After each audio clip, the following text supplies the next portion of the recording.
What's up, YouTube? This is Sparta, and today I have for you guys a game of Capture the Flag on Advanced Warfare Ranked Play, the League Play type playlist. Now, I'm using the HBR A3, and as you saw in one of my previous videos, I said it was my favorite gun to use, and that still reigns true. As you will see in this video, it melts. But I also do get destroyed by the bow a couple times, so, you know, like, you gotta take it with a grain of salt. Now, I'm going to be talking to you guys a little bit about my thoughts on competitive for Advanced Warfare. Now, if you're, like, the average Call of Duty player and you just like to play public match, that's totally cool. But for me, I enjoy more of a challenge. I enjoy playing against good players, really working with a team, to be honest. I like the whole teamwork aspect. I've played sports pretty much my entire life, and being on a team is very fun for me. I enjoy it a lot, and that's a lot, and that's basically what competitive Call of Duty is you're playing with your team just like you would any other sport. It's the same with esports.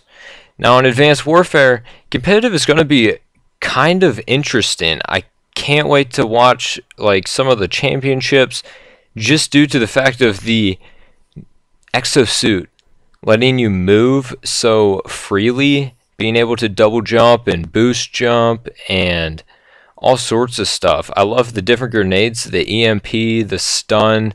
You got like frags, semtexes, you know, the usual things, but they're shot from your wrist so you can shoot them farther. So that's going to make things really interesting with like nade spots for hardpoint, or even SND if you know where the other team's at.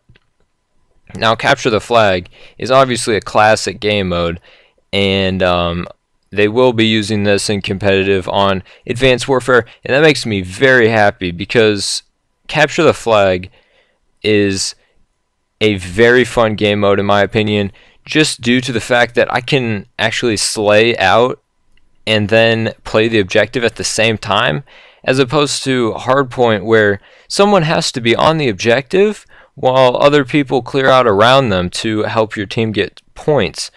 In Capture the Flag, you're a lot more self-reliant on what you can and cannot do as it pertains to actually taking and capping the flags, and I love that.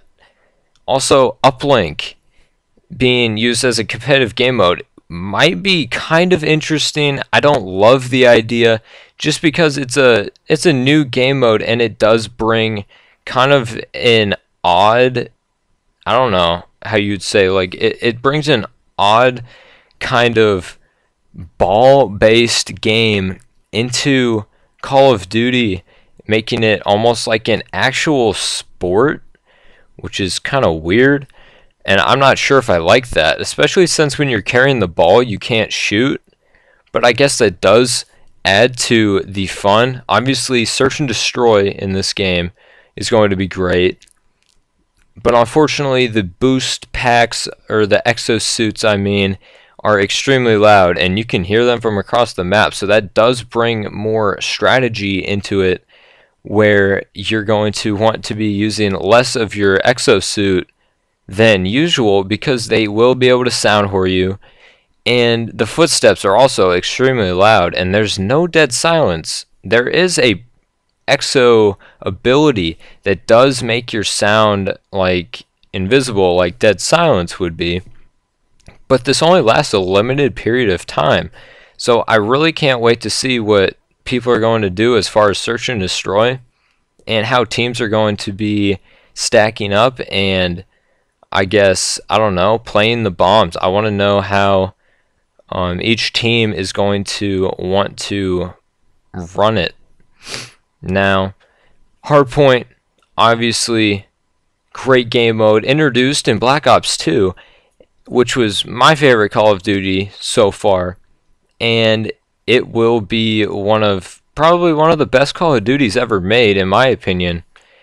And Hardpoint was great. I hated how they didn't have it in Ghosts, and that was kind of a letdown for me, because Hardpoint is a great competitive game mode. It really does use a lot of teamwork and strategy with the rotations, anchoring the spawns, slaying out, playing the objective. It's not my favorite game mode, but it is the best as it pertains to a team-oriented game mode. If your team doesn't function well, then you're probably not going to win. Now, I haven't played game battles in a while, and I'm really hoping to get back into them in Advanced Warfare, get a team going, and hopefully we can do pretty well in the ladder and be top page, obviously. That'd be nice. Win a couple tournaments along the way, and who knows, get some sponsors. Now, ranked play, though it is like league play, there are some issues with it, just because I don't believe it's a skill-based matchmaking in ranked play.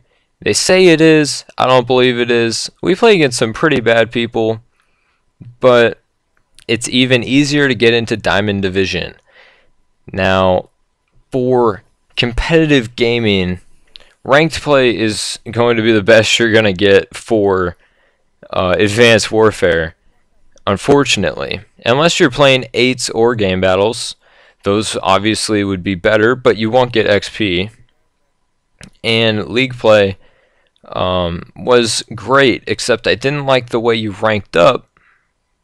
And in this game, I think it's too easy to move up divisions. But anyways, they might fix that.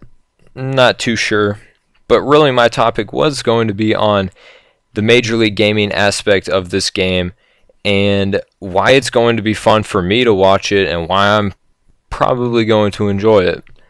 Now, as of right now, the BAL 27 dominates the game, and I'm really hoping that changes if they can patch that gun and make it just a little weaker.